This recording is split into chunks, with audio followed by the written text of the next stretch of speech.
রাজধানীর খিলক্ষেতে ধর্ষণের ঘটনায় মামলা হয়েছে। সুস্থ আছে শিশুটি। এদিকে অভিযুক্ত গণপিটুনির শিকার কিশোরের অবস্থাও স্থিতিশীল আছে জানিয়েছেন চিকিৎসক। বিস্তারিত জানাচ্ছেন রাব্বি সিদ্দিকী।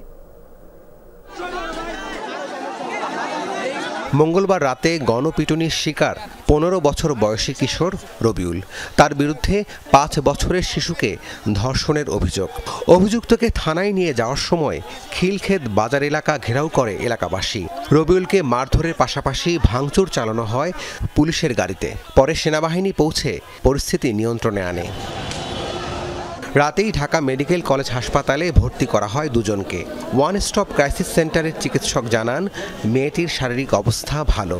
মেয়ে ভালো আছে, মেয়ের সমস্যা নেই। ছোট বাচ্চাটা, ছেলেটা তো ছোট, বেশি বড় না, 15 বছর বয়স।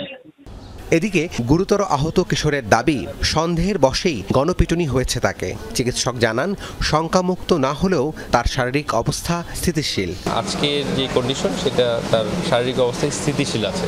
আমরা আশা করছি দ্রুততম সময়ে চিকিৎসা সম্পন্ন করে তাকে হয়তো যথাযথ কর্তৃপক্ষের কাছে আমরা সে কিভাবে শঙ্কামুক্ত এখনই বলা যাচ্ছে না, কন্ডিশন ইমপ্রুভ করছে। আমি পালাই যেতাম, আমি তো অন্যায় করছি না, এর লেগে আমি সাবাস কইরা আমি আমার বাসার থাকছি। এর লেগে আমি সাবাস কইরা আমি আমার বাসার থাকছি, কোনো অন্যায় করছি না। এটা যদি আপনি বলবো যে আমার আল্লাহ আছে, আমার আল্লাহ আছে, যদি আপনি বলবেন বুঝতে চান, আল্লাহ তো দেখতেছে বুঝতে। রবিউলের স্বজনদের অভিযোগ, মেয়েটির পরিবারের সাথে পূর্বশত্রুতার জের ধরে রবিউলকে এভাবে মৃত্যুর মুখে ঠেলে দেওয়া হয়েছে। আমরা ছোট থেকে বড় করছি, মা খালি জন্ম দিয়েছে,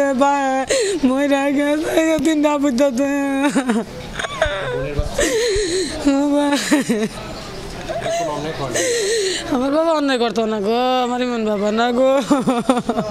এদিকে ধর্ষণের ঘটনায় খিলক্ষেত থানায় মামলা করেছে শিশুটির বাবা। থানার ওসি জানান, সব বিষয় আমলে নিয়ে তদন্ত চলছে। মামলা তো দুটা, ভিক্টিমের বাবা ধর্ষণ মামলা করছে একজনের বিরুদ্ধে। আমরা পুলিশ আসল কেস, যেটা ভিক্টিমের বাবার মামলায় ওই ধর্ষক দেখানো হয়েছে। পুলিশের উপর হামলার ঘটনায় করা আরও একটি মামলায় দুজনকে গ্রেপ্তারের কথা জানায় পুলিশ। রাব্বি সিদ্দিকী, যমুনা নিউজ, ঢাকা।